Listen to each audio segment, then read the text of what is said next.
کوئی طریقہ نہیں چھوڑا جس میں انسانوں کی رہنمائی نہ کی۔ نبی علیہ الصلوۃ والسلام کی زندگی ایسی مبارک زندگی ہے، ایسی پیاری زندگی ہے، نبی علیہ الصلوۃ والسلام کی سیرت اتنی خوبصورت ہے۔ میرے آقا حضرت محمد رسول اللہ صلی اللہ علیہ وسلم کی ذات ایسی بابرکت والی ہے کہ انہوں نے کائنات میں تمام انسانوں کی ہر لحاظ سے رہنمائی فرمائی۔ ایک صحابی ہیں حضرت ظاہر رضی اللہ تعالیٰ عنہ، گاؤں سے آتے ہیں اور نبی علیہ السلام کو بڑا ہنساتے ہیں۔ وہ صحابہ کرام رضی اللہ تعالیٰ عنہ فرماتے ہیں کہ امت کے غم میں نبی علیہ الصلوۃ والسلام جن دنوں میں زیادہ اداس ہوتے تھے نا، ہم خواہش کرتے تھے کہ اللہ تعالیٰ اسے بھیج دیں۔ یہ آئے بازار سے گزرے تو دیکھا منڈی میں بہت اچھے اچھے پھل بک رہے ہیں۔ گاؤں سے آتے تھے تو بازار میں جتنا اچھا فروٹ تھا اس کے ٹوکرے بھروا لیے، کھجور والے سے کھجور کے، انگور والوں سے انگور کے، الگ الگ قسم کے جو اعلیٰ ترین پھل تھے، اور نبی علیہ الصلوۃ والسلام کی خدمت میں حاضر ہوئے۔ حضور صلی اللہ علیہ وسلم کے یہاں قاعدہ تھا، آپ صلی اللہ علیہ وسلم زیادہ تر لوگوں سے مسجد نبوی میں ملتے تھے، صحابہ کرام کا جھرمٹ ساتھ میں ہوتا تھا۔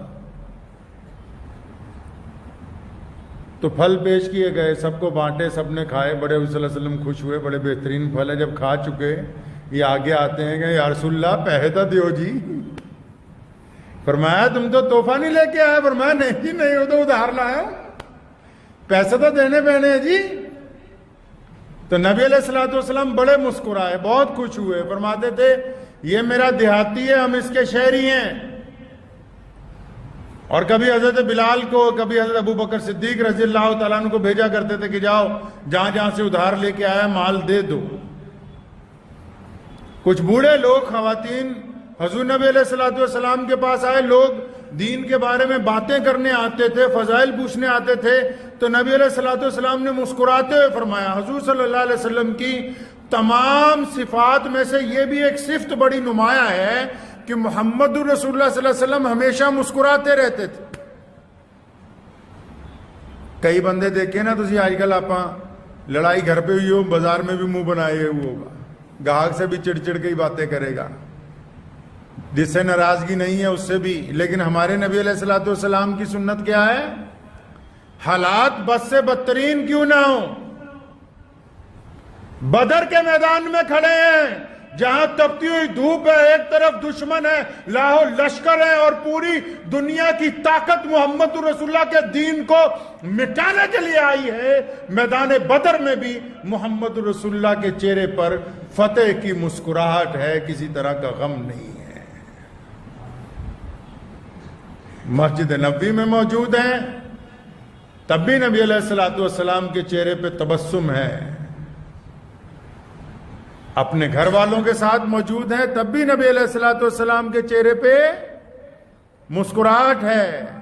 فاقہ ہے 3 دن کا، لیکن نبی علیہ الصلوۃ والسلام کے چہرے پہ مسکراہٹ ہے۔ صحابہ فرماتے ہیں ہم رسول اللہ کے چہرے کو دیکھتے تھے، ہماری بھوک مٹ جاتی تھی۔ نبی علیہ الصلوۃ والسلام کا چہرہ ایسا مسکراہٹ والا اللہ نے ایسا بنایا۔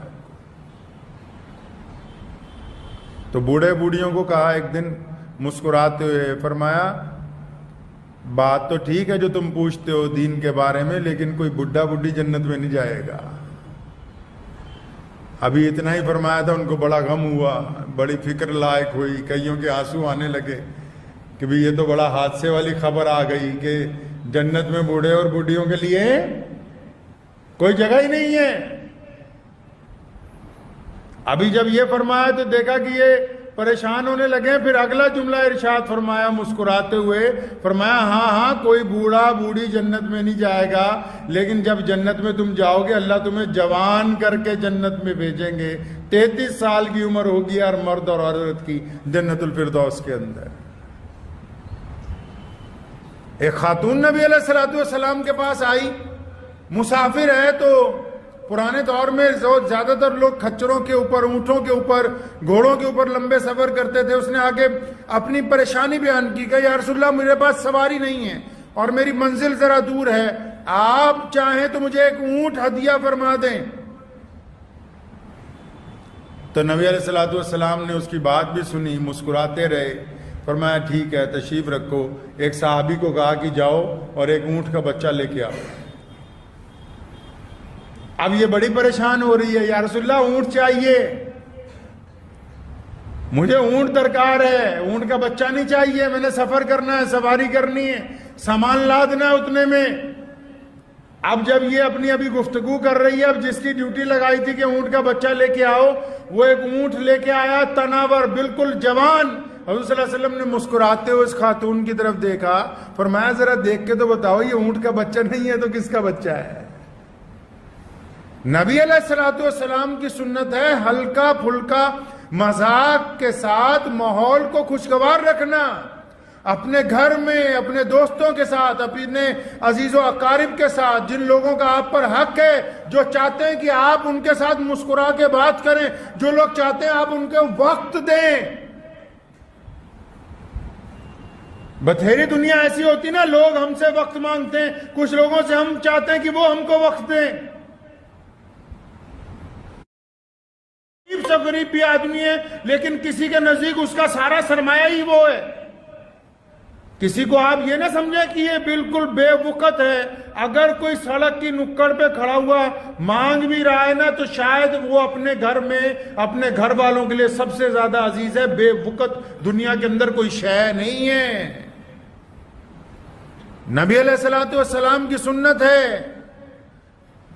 مسکرانے سے مراد یہ ہے کہ حضور صلی اللہ علیہ وسلم نے انسانوں کو تربیت دی ہے کہ بدترین حالات میں بھی گھبرائیں نہیں، پریشانی کے حالات میں بھی اس کا اظہار لوگوں کے سامنے نہ کریں، اپنی پریشانی اللہ کے سامنے رکھیں۔ اکثر لوگ کیا کرتے ہیں، ذرا سی کوئی تکلیف ہوتی ہے یا میاں بیوی کی لڑائی ہوتی ہے، اس کا اثر ماں باپ تک، ماں باپ سے ہوتی ہے تو بھائیوں سے لڑتے ہیں، بھائیوں سے ہوتی ہے پڑوسیوں سے لڑتے ہیں، پڑوسیوں سے ہوتی ہے جہاں کام کرتے ہیں وہاں ملازموں کو آ کے ان سے بدتمیزی کرتے ہیں، ان کے ساتھ کوئی معاملہ ہو جاتا ہے باہر سے آنے والے سے۔ اللہ کے بندے، اسے کیا پتا تجھے کیا دکھ تکلیف ہے؟ مسکرانا اس لیے سنت ہے کہ جو بندہ آپ سے پہلی بار مل رہا ہے اس کو قیامت تک یاد رہے کہ جب میں فلاں کے ساتھ ملا تھا تو وہ مجھے مسکرا کے ملا تھا، کیونکہ وہ بار بار آپ کو ملنے نہیں آئے گا، وہ بار بار آپ تک نہیں پہنچ رہا ہے۔ راہگیر رستے میں گزرتے ہوئے اگر 1 منٹ کے لیے کسی سے نظر مل گئی، تکرار ہو گئی، گفتگو ہو گئی، اور وہ گفتگو اگر مسکراہٹ پر، وہ گفتگو اگر معافی پر، وہ گفتگو اگر پیار کے اوپر ختم ہوئی، تو وہ قصہ ساری زندگی یاد رہے گا۔ لوگ اچھے واقعات کو دہراتے ہیں، اچھی چیزوں کو لوگ دہراتے ہیں، بری چیزوں کو بھول جاتے ہیں۔ حضرات صحابہ کرام رضی اللہ تعالی اجمعین نے محمد رسول اللہ صلی اللہ علیہ وسلم کی تمام سنتوں کو عملی جامہ پہنایا ہے اپنی زندگی کے اندر، رنجشوں کو ختم کیا، محبتوں کو عام کیا ہے۔ ایک مشہور واقعہ ہے، وہ آپ کو سناتا ہوں مختصر سا۔ حضرت عیسیٰ علیہ السلام اللہ کے نبی ہیں، گزر رہے تھے تو ان کا ایک مخالف، ایک دشمن جو ہے، اس نے بڑی بری باتیں کہیں، غلط باتیں کہیں۔ تو جب اس نے کچھ بری بات کہی تو انہوں نے اس کے جواب میں اس کو دعائیں دیں، دعا دے رہے ہیں، اللہ تیرا بھلا کر دے، اللہ تجھے صحت عطا فرمائے۔ تو ساتھ میں جو خادم تھے انہوں نے کہا حضرت یہ بندہ آپ کی مخالفت کر رہا ہے، آپ اس کو دعائیں دے رہے ہیں؟ فرمایا ہاں یہی تو بات ہے، جو اس کے اندر ہے وہ یہ باہر نکال رہا ہے، جو میرے اندر ہے میں وہ باہر نکال رہا ہوں۔ چائے کا کپ اگر آپ لیں گے، اگر وہ چھلک جائے گا تو اگر اس میں چائے ہوگی تو کپڑوں پر گرے کے داغدار کرے گی، پانی ہوگا تو پانی گرے گا، اگر گلاب کا عرق ہوگا تو گلاب کا عرق گرے گا، جو کپ میں ہوگا وہی اونڈلے گا نا جی۔ جو درمیان میں ہے، جو اس چھاتی کے اندر ہے، جو اس دل اور دماغ کے اندر باتیں ہیں، اگر اندر گندگی ہے تو زبان سے بھی تو وہی نکلے گی۔ بعض لوگوں کو ذرا سی چوٹ لگتی ہے ساتھ ہی گالی دیتے ہیں، کیوں؟ کیونکہ اندر گند بھرا ہوا ہے۔ بعض لوگوں کو چوٹ لگتی ہے فوراً اللہ کا نام نکلتا ہے، کسی کی زبان سے اس کی ماں کا نام نکلتا ہے، کسی کی زبان سے کچھ نکلتا ہے، تو اندر جو بھرا ہوا ہے وہی نکلے گا۔ چہرے پہ بھی یہی آثار ہیں. چہرہ جو ہے وہ انسان کی بیماریوں سے تعلق نہیں رکھتا، اس کے دل کے ساتھ تعلق رکھتا ہے. بعض لوگوں سے آپ گفتگو کریں گے، ان سے ملیں گے، وہ ہمیشہ آپ کو ہنستے ہی مسکراتے ہوئے ملیں گے. ہمارے یہاں عزیز تھے نیاز بھائی بیکری والے، اللہ تعالیٰ انہیں جنت الفردوس میں اعلیٰ مقام عطا فرمائے. میں نے بچپن سے اپنے ابو جان کے دور سے، ابھی ان کا انتقال ہوا 3-4 سال پہلے، جب بھی ملاقات ہونی، یہی نہیں ہم سے، جس سے بھی مل رہے ہیں پورے علاقے کو پتا بھی نیاز بھائی سے ملاقات ہوگی تو مسکراتے ہوئے ہی ملیں گے، ہنستے ہوئے ہی ملیں گے. مسکرانا ایسی سنت ہے کہ اللہ نے اس میں عزت رکھی، اللہ نے اس میں برکت رکھی، اللہ نے اس میں دل کی تازگی رکھی ہے، اللہ نے اس میں آنکھوں کا سکون رکھا ہے، اللہ نے اس میں روح کی تازگی رکھی. اب ایک بندہ چڑیا ہی رہے 24 گھنٹے بھی بس لوکاں نوں گالاں ہی کڈنی ہے تو وہ دعائیں نہیں لے سکتا. وہ دعائیں نہیں لے سکتا. جو بندہ 24 گھنٹے دوسرے کی برائی کرتا رہے، لوگوں کو گالی دیتا رہے، وہ دعائیں نہیں لے سکتا ہے.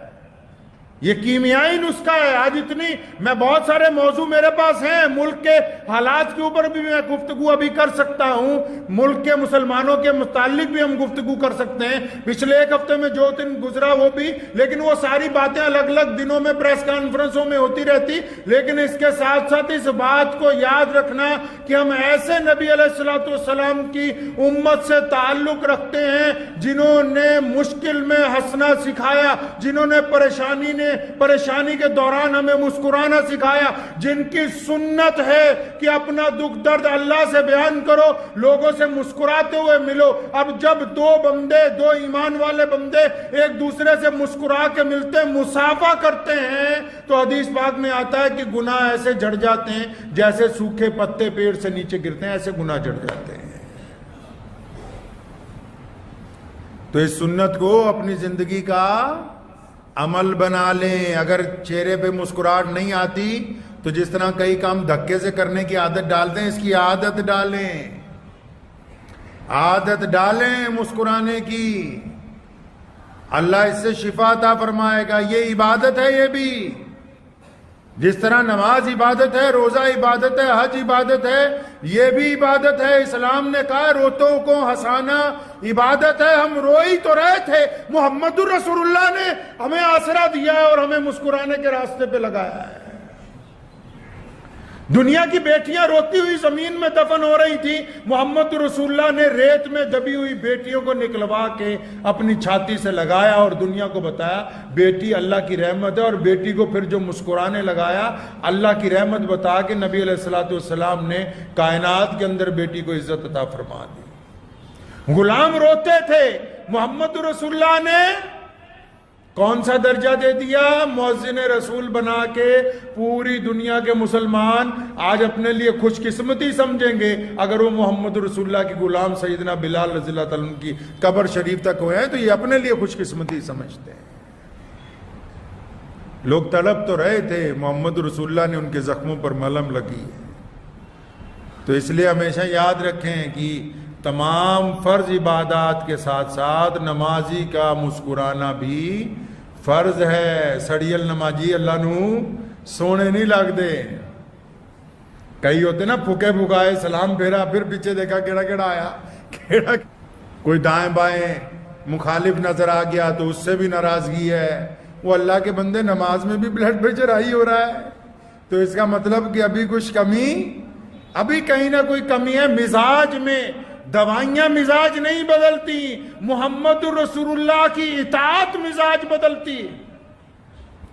ہمیشہ بات یاد رکھیے گا میری، دوائیاں مزاج نہیں بدل سکتی، محمد رسول اللہ سے محبت مزاج بدل سکتی ہے، محمد رسول اللہ کی اطاعت مزاج بدل سکتی ہے، محمد رسول اللہ کی فرما برداری بدل سکتی ہے مزاج کو. اگر ہم نے یہ سمجھ لیا رسول اللہ نے کہا تھا کہ ناراضگی کے جواب میں معاف کر دینا، اگر یہ بات سمجھ آ گئی کہ رسول اللہ نے کہا کہ غریب کا احترام کرنا، اگر یہ بات سمجھ آ گئی کہ رسول اللہ نے کہا ماں باپ کے آگے اف نہیں کرنا، اگر یہ بات سمجھ آ گئی کہ رسول اللہ نے کہا کہ گرتوں کو اٹھا کے اپنی چھاتی سے لگانا ہے، تو پھر مزاج بدل جائے گا انشاءاللہ تعالی.